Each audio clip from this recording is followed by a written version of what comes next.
மகரிஷி ஜோதிட ஆராய்ச்சி அறிவகம் மற்றும் பயிற்சி மையம் நடத்தும் 6 படை ஜோதிட திருவிழா.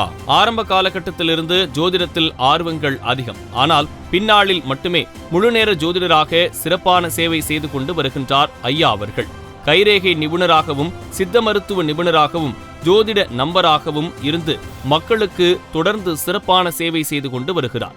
பல தொலைக்காட்சியில் தன்னுடைய சிறப்பான சொற்பொழிவு, சிந்தனை பிரிவுகள், மருத்துவ குறிப்புகள், வாழ்க்கை ஆலோசனைகள் என்று பல வகை மகத்தான சேவை செய்து கொண்டிருக்கும் உயர் திரு சிம்மசூரியன் ஐயா அவர்களுக்கு ஜோதிடத்துறையின் திரிகலா ஞானி என்ற விருதை கொடுப்பதில் மகரிஷி ஜோதிட ஆராய்ச்சி அறிவகம் பெருமை கொள்கிறது.